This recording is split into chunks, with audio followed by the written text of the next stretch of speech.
Well, Hugh Simpson back with Pete Canalicchio, formerly of Coke and Newell Rubbermaid. Now we're going to talk about the most important thing that Pete had to do, the deal making. The deal making. Very Show important. me the money. Exactly. We've gone through the whole process of, what are the categories?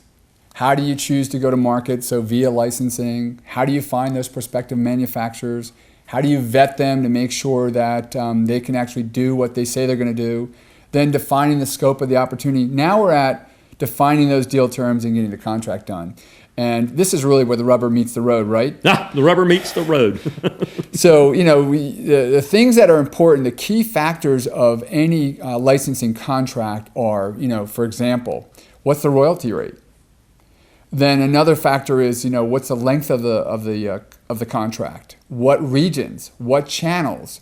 What are the definition of the categories? So all these things come together to create and firm up and really put teeth into the contract of what that partner is going to do for you. So it's really important to be able to take what they've given you up to this point through an application, through the forecasting, and start to put it in and define those deal terms. In fact, I've just finished up a white paper on this very subject, which is defining the licensing deal terms. That's coming out the end of April. Good. So this webinar series will complement that, and of course that will complement the webinar series. Absolutely. So give us an example of, we talked about the closet. Sure. For Newell Rubbermaid. Give us an example of how that worked when you did it. Sure. So what I would do is I'd say, okay, and this has got to be a win-win, right? So sure. When you negotiate an agreement, especially when you're looking at a partner that you want around for, possibly over a decade, you've got to know that they're actually going to be profitable with this particular licensing contract. So you've agreed what brand. So in this case, Newell Rubbermaid said the Rubbermaid brand is the brand you want. What category? It's going to be in closet accessories that do not affix to the wall. So these are the ones that hang on the back of the door, or sit on the rod, or sit on the floor. Right. And then the length of the contract. Maybe it's 3 years, maybe it's 4 years.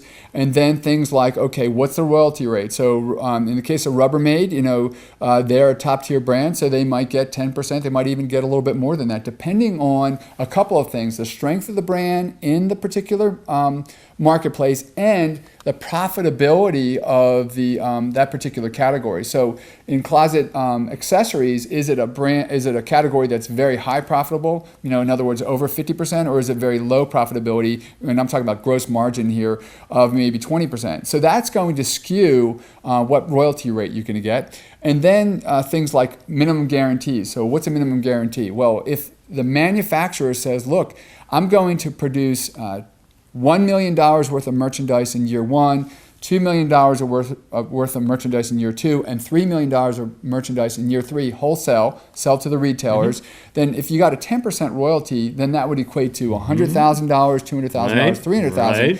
Well, you're not going to expect that manufacturer is going to agree to all that. But what you might ask them to agree to is maybe 25, 30, maybe 35% of that. So now it's, okay, the minimum guarantee is $25,000 for year one, $50,000 for year two, $75,000 for year three. And the manufacturer should say, look, you know what? That is very reasonable. And what you're asking as the brand owners is just say, look, I want you to kind of commit, put your money where your mouth is, that you're actually going to execute this agreement.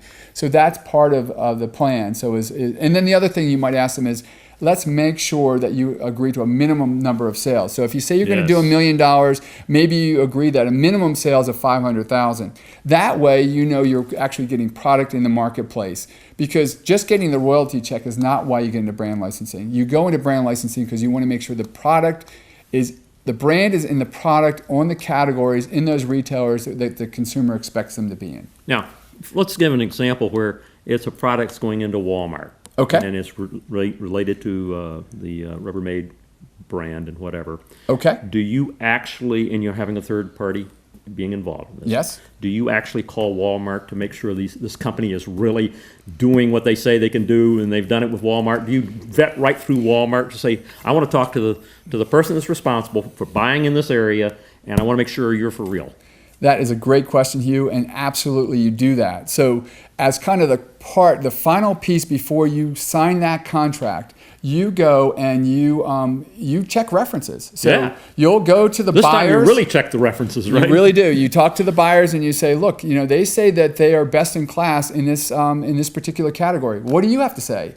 You might also talk to other licensors, other brand owners who they've licensed. So how are they performing in your license? That's right. And then you might check things like, what's their delivery rate? Are they keeping the product stocked on the shelves? All those things are very, very important in making sure that you're signing up with the right guys. Because your name is the one that's going on there. The third party's name's not going on there. Your name's going there. Exactly. So it counts directly for you. And that's why it's so important to make sure you have your third party, everything, the deal and everything, 1, 2, 3, 4, 5, whatever it is. And on your product package, when you put this out, you're going to have all of this available for the person that buys this, so they step by step will know. You have all these PDF files and everything like that, right? Oh yeah, we give everyone all they need to know step by step, so that they are equipped and armed to go and execute their own brand licensing program. Great. What's our next video going to be on? The last video is going to be on orientation and business planning. So, as you say, you've signed the contract.